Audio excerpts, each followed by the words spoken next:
Assalomu alaykum qadrli teletomoshabinlar, aziz vahodoshlar, Surxondaryo telekanali dasturlarini kun mavzusi ko'rsatuvi bilan davom ettiramiz. Bugungi ko'rsatuvimiz orqali o'zboshimchalik bilan egallab olingan yer uchastkalari hamda ularda qurilgan binolar va inshootlarga bo'lgan huquqlarni e'tirof etish to'g'risidagi O'zbekiston Respublikasi qonunining mazmun mohiyati hamda unga kiritilgan o'zgartirish va qo'shimchalar haqida so'z yuritishni maqsad qilganmiz. Ayni mavzuda suhbatlashishni studiyamizga viloyat adliya boshqarmasining mas'ul xodimlari O'rozaliyev Azizbek Eshboy o'g'li, Mo'minov Toshmurod Ochildi o'g'li hamda Davlat kadastrlar palatasi Surxondaryo viloyati boshqarmasi bosh mutaxassisi Bo'riyev Begzod Mamatqosim o'g'lini taklif qilganmiz. Xush kelibsizlar. Azizbek aka, suhbatimizni siz bilan boshlasak, dastlab ushbu qonunning mazmun mohiyati hamda unga kiritilgan so'nggi o'zgartirish va qo'shimchalar haqida so'z yuritsangiz, marhamat. O'zbekiston Respublikasining o'zboshimchalik bilan egallab olingan yer uchastkalari va unda qurilgan binolar va inshootlarga bo'lgan huquqlarni e'tirof etish to'g'risidagi 937-sonli qonunga 2024-yil qabul qilingan bo'lsa, o'sha vaqtdan beri xatlov ishlar amalga oshirib kelinmoqda. Ushbu qonunda bir qancha yana fuqarolarga yengillik yaratish maqsadida qonunga o'zgartirish va qo'shimchalar kiritildi. 2026-yil 15-iyundagi 1153-sonli qonuniga asosan o'zgartirish va qo'shimchalar kiritildi. Bunga asosan, ya'ni fuqarolarni ko'pdan beri qiynab kelayotgan soliq masalalari, ya'ni fuqarolar ushbu yer uchastkalarini o'zboshimchalik egallagani uchun soliq kodeksining tegishli moddasiga asosan 3 barobar soliq undirib kelinayotganda, bu esa undirilib kelayotgani bu fuqarolarning qiyinchilik tug'dirayotgandi. Ushbu qonun 1153-sonli qonun bilan soliq kodeksiga ham tegishli o'zgartirishlar kiritildi. Unga ko'ra, agarda fuqarolar tomonidan o'zboshimchalik egallagan hamda foydalanib kelayotgan yer uchastkalariga bo'lganda 3 barobar soliq undirish 2020-yil 1-yanvardan 2024-yil 1-iyunga qadar bo'lgan muddatda 3 barobar soliq hisoblanmaydigan bo'ldi.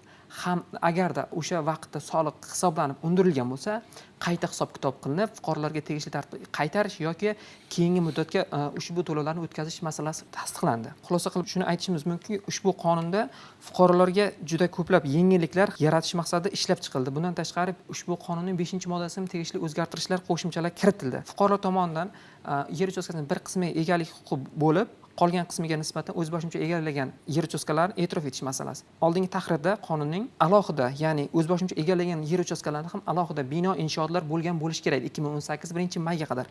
Hozirgi kunda esa ushbu o'zboshimcha egallagan yer uchastkasi hamda egaliga bo'lgan yer uchastkalariga umumiy bitta tartibda e'tirof etiladigan bo'ldi. Bu esa juda ko'plab qiynab kelayotgan holatlarni oldini olishga imkonini berdi. Rahmat ma'lumotlaringiz uchun. O'zboshimchalik bilan egallab olingan yer uchastkalari hamda ularda qurilgan binolarni davlat ro'yxatidan o'tkazish tartibi qonunchiligimizda aniq qilib belgilab qo'yilgan. Xo'sh, ular nimalardan iborat? Begzod aka, shular haqida so'z yuritsangiz. Ushbu qonunning qabul qilinishi muhtaram prezidentimizning tashabbuslari bilan qabul qilingan va bu asosiy maqsaddan bittasi o'zboshimchalik bilan egallab olgan yer uchastkalari hamda ularda qurilgan bino inshootlarga mulk huquqini e'tirof etish to'g'risida bu xalqimizni o'ylanganlik jihatdan qonun qabul qilingan va bu xalqimizga yana ham yengillik, ya'ni yer uchastkasi yoki yashab turgan uyida huquqlarni e'tirof etilganlik to'g'risida hech qanaqa ma'lumot mavjud emas. Ushbu 937-sonli qonun qabul qilingan va buning ijrosi bo'yicha butun respublika miqyosida ishlar keng ko'lamda amalga oshirilyapti va ushbu qonunning olib borilishi va bugungi kunda fuqarolardan kelib tushayotgan murojaatlarni inobatga olgan holda ularni sarsongarchiligini va murojaatlar sonini behuda murojaatlar sonini kamaytirish maqsadida ushbu 1153-sonli qonun qabul qilindi va bunda ayrim qonun kodekslarga, qarorlarga o'zgartirish kiritish bo'yicha, ya'ni bunda ko'chmas mulkka bo'lgan huquqlarini e'tirof etilishini, qanday tartibda amalga oshirilishi va uni kimlarga amal qilishi, bular bo'yicha hammasi keng yoritib o'tilgan. Endi 937-sonli qonun bo'yicha ko'chmas mulkka bo'lgan huquqlarni e'tirof etish bu ijara huquqi asosida amalga oshiriladi. Ya'ni ijara huquqi deganda fuqarolarimizda savol paydo bo'lyapti-da. Avvalgi aksiya doirasida, 2 marta bo'lib o'tgan aksiya doirasida bu meros qilib qoldirish yoki doimiy foydalanish huquqi bilan amalga oshirilgan. Nima uchun 937-sonli qonun bo'yicha ijara huquqi asosida meni o'zimga tegishli bo'lgan yer uchastkamni yoki uyimni menga ijara bilan beryapsizlar va kelajakda mendan olib qo'yishlaring mumkin degan qo'rquv va savollar paydo bo'lyapti. Buning uchun fuqarolarimiz hech qachon qo'rqishlari va ikkilanishlariga hojat yo'q va bu e'tirof etilgan o'zini belgilangan tartibi, tamoyili bor. Ya'ni 1999-yilgacha egallab olingan yer uchastkalari bo'lsa, butun respublika miqyosida 24 sotkagacha belgilangan ushbu 937-sonli qonun bo'yicha. Endi qolgan egallab olingan o'sha 24 sutkadan ortig'i bo'ladigan bo'lsa, uni boshqa turdagi, ya'ni dehqon yoki tomorqa xo'jaligi bilan amalga oshirishi mumkin bo'ladi. Bunda 99 yilga 24 sotga bo'ladigan bo'lsa, 99-yilga qadar, 99-yildan 2018-yil 1-mayga qadar egallab olingan bo'lsa, bu ham hududlar miqyosida belgilangan. Toshkent shahar va Nukus shahrida bu 12 sotgacha belgilangan, 6 sotgacha, 600 kvadratgacha belgilangan. Boshqa hududlarda 12 sotgacha belgilangan. Bu viloyat markazlari, viloyatga bo'ysunuvchi tumanlar hammasi o'sha jumladan hisoblanadi. Endi davlat ro'yxatidan o'tkazishga keladigan bo'lsak, davlat ro'yxatidan o'tkazish uchun aynan kadastr agentligi, Davlat kadastrlar palatasi mas'ul xodimlari buning uchun jalb etilgan.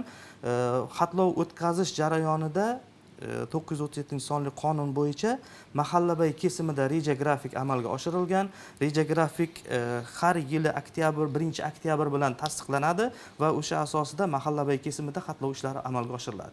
Bunda xatlov ishlarini amalga oshirish uchun o'sha kadastr agentligi, Davlat kadastrlar palatasining mas'ul xodimlari, tuman filial, shahar filiallarining xodimlari joyiga chiqqan holda o'lchov ishlarini amalga oshiradi va uni tizimga kiritadi. Tizimga kiritib, e'tirof dasturiga o'tgandan keyin 20 ga yaqin tashkilot o'zining ijobiy xulosasini beradi.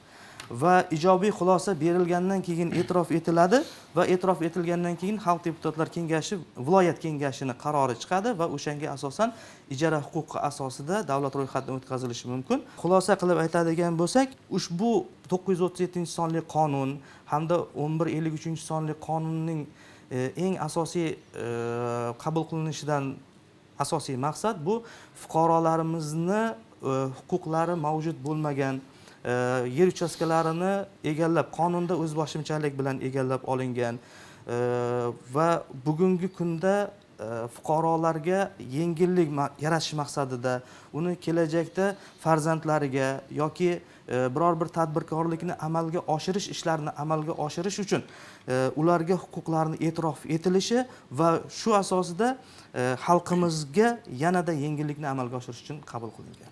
Batafsil ma'lumotlar uchun sizga minnatdorchilik bildiramiz, Bekzod aka. Ushbu jarayonda davlat ro'yxatidan o'tkazish yoki huquqlarni e'tirof etish jarayonida to'lov masalasi borda.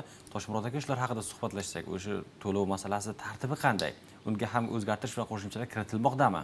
937-sonli qonunda asosiy maqsadi hamkasblarimiz aytib o'tgandek, o'zboshimchalik bilan egallab olingan yer uchastkalari hamda ularda qurilgan bino inshootlarining huquqlarini e'tirof etish. Hozirgi kunda viloyatimizda ham o'zboshimchalik bilan egallab olingan yer uchastkalari juda ko'p. Ko'pchilik fuqarolar o'zini yer uchastkasiga bugungi kunda soliq to'lovchi sifatida har yili soliq to'lab keladi va meni hujjatim bor, soliq to'layapman-ku degan xulosaga keladi. Yoki o'sha fuqaroga yer ajratish haqida tuman shahar hokimining qarori mavjud emas, notarial hujjatlar yoki auksion bayonnomalari mavjud emas bo'lsa ham soliq to'layapmiz yoki ota-bobolarimiz oldin egallab olgan, biz ham foydalanib kelyapmiz. Bu meros bo'yicha menga tegishli degan noto'g'ri xulosaga shakllangan.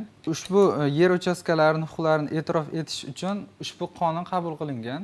Ushbu qonunda o'zboshimchalik bilan egallab olingan yer uchastkalarini huquqlarini e'tirof etish asosan 2 bosqichdan iborat. Birinchi navbatda tegishli tashkilotlarda ijobiy xulosalariga asosan ushbu fuqaroga ushbu o'zboshimchalik bilan yer uchastkasi o'ziga tegishli ekanligi haqida huquq vujudga kelishi kerak. Bu huquq xalq deputatlari viloyat kengashining qarori bilan beriladi. Ushbu huquq vujudga kelgandan keyin belgilangan tartibda davlat ro'yxatini o'tkazish uchun ariza topshiriladi. MyGov.uz yoki Davlat xizmatlari markazi orqali. Shundan keyin belgilangan tartibda davlat ro'yxatidan o'tkazilib, kadastr guvohnomasi, pasporti shakllantiriladi. bu kadastr pasporti bilan guvohnomasi shakllantirilishiga asos bo'lib hujjat qiladigan narsa ushbu fuqaroni huquqi vujudga kelishi, ya'ni xalq deputatlari viloyat kengashini qarori qabul qilinishi asos bo'ladi. Mana endi bir martalik to'lovni to'langlar deb mahalla xodimlari, mahalliy davlat hokimiyati organlari fuqarolarga murojaat qiladi yoki ogohlantiradi to'langlar desa, bir martalik to'lov nima deydi? Shuning uchun batafsil boshidan tushuntirib keldim. Bir martalik to'lov bu ushbu fuqaroni o'zboshimchalik bilan egallangan yer uchastkasiga huquqi vujudga kelish uchun to'lanadigan to'lov. Ko'pchilik fuqarolar men 10 million so'm soliqqa to'ladim yoki qanchadir summani men soliqqa to'lab keldim, boshqa nimaga to'layman, ortiqcha pul undiryapsizlar degan masala bilan e'tiroz qiladi. U soliqqa to'lanadigan summa foydalanganlik uchun har bir fuqaroni soliq majburiyati, soliq davlat byudjetiga undiriladigan summa. Bu bir martalik to'lov esa ushbu yer uchastkaga huquq vujudga kelish uchun to'lanadigan pul. Miqdorlariga to'xtalib o'tiladigan bo'lsam, viloyatimizda Termiz shahrida bazaviy hisoblash miqdorini 3 baravari. Hozirgi kunda bazaviy hisoblash miqdori 412 ming, 1 million 236 ming so'm. Viloyat markazidan boshqa hududlarimiz, tumanlarimiz viloyatimizdagi bazaviy hisoblash miqdorini 1 baravari 412 ming so'm miqdorida undiriladi. Bu akamiz ham aytib o'tdi, yer uchastkalari qonun bilan qaysi fuqarolarga egallab olingan yiliga qarab ajratiladi yakka tartibda uy-joy qurish uchun. 1999-yil 1-yanvarga qadar o'sha uy-joy qurib, xo'jalik asosida faoliyat yuritib kelayotgan bo'lsa fuqarolar 24 sotixgacha yakka tartibda uy-joy qurish uchun ijara huquqi bilan yer ajratiladi. 1999-yil 1-yanvar kunidan 2018-yil 1-mayga qadar egallab olingan bo'lsa, 12 sotix miqdorida yakka tartibda uy-joy qurish uchun yer maydoni ajratiladi. Mazkur o'lchamlardan oshgani dehqon xo'jaligi sifatida ijara qilib beriladi. Ushbu oshgan miqdorlar uchun ba'zi bir martalik to'lov miqdori misol uchun 24 sotix yeri bor, 1998-yil egallab olgan. Undan tashqari yana ortiqcha yerda egallab olgan fuqaro 12 sotixdir, 20 sotixdir. Undan oshiqcha qismiga bozor qiymatida bir martalik to'lov hisoblanadi. 1999-yil 1-yanvar kuniga qadar egallangan fuqarolarga 24 sotix miqdorida yakka tartibda uy-joy qurish uchun yer maydonlari ajratiladi. 1999-yil 1-yanvar kunidan 2018-yil 1-may kuniga qadar egallagan fuqarolarga 12 sotix miqdorida yakka tartibda uy-joy qurish uchun yer maydonlari ajratiladi. Bu tartib tumanlar uchun tegishli. Ushbu belgilangan me'yordan ortiqcha egallagan yer uchastkalariga ijara huquqi asosida dehqon xo'jaligi sifatida e'tirof etiladi ularning huquqlari. Ushbu fuqarolar ushbu yer uchastkalarini ijara huquqini boshqa fuqarolarga meros qilib qoldirilishi, o'zini vorislariga yoki boshqa fuqarolarga oldi sotish shartnomasi orqali sotishi mumkin. Hududlarda yashab kelayotgan, mahallalarda yashab faoliyat olib borayotgan mahalla raislarini hamda profilaktik inspektorlarni bevosita bog'lash va ularni ham mas'ul qilib belgiladi. Bunda biz mahalla uyushmasi bilan birgalikda o'quv seminarlarini amalga oshirdik va bu viloyat miqyosida o'sha mahalla raislariga tegishli tartibda o'sha 937-sonli qonunni ijrosi, ta'minlanishi va uni qanday amalga oshirilishi to'g'risida ma'lumot berdik. Biz fuqarolardan shuni iltimos qilardikki, raislari bilan birgalikda bahamjihat ishlashsa va ularga murojaat qilib, ulardan tegishli tartibda ma'lumotlarni olsa, shunda o'sha yerlarni o'zicha olib sotadigan fuqarolarga, ya'ni o'rtakashlarga uchramasdan aynan tegishli tarkibdagi tegishli tashkilotlarga murojaat qilib, ulardan qonuniy ma'lumotlarni va xulosalarni olishsa, menimcha maqsadga muvofiq bo'ladi. Rahmat ma'lumotlar uchun. Albatta ushbu qonunning amaliyotda joriy etilishi, tatbiq etilishi fuqarolarning binolar va yer uchastkalariga, ularda qurilgan binolar va inshootlarga bo'lgan huquqlarning e'tirof etilishi, kelajakda uni meros qilib qoldirilishi yoki oldi sotish jarayonlarida hech qanaqa to'siqlarsiz amalga oshirilishiga imkoniyat yaratadi. Teletomoshabinlarimizni ushbu yo'nalishda huquqiy savodxonligini oshirish maqsadida aytib o'tgan ma'lumotlaringiz uchun, savollarimizga javoblaringiz uchun sizlarga minnatdorchilik bildiramiz. Qadrli teletomoshabinlar, shu bilan biz uchun ajratilgan vaqt o'z nihoyasiga yetdi. E'tiboringiz uchun rahmat. Xayr, salomat bo'ling.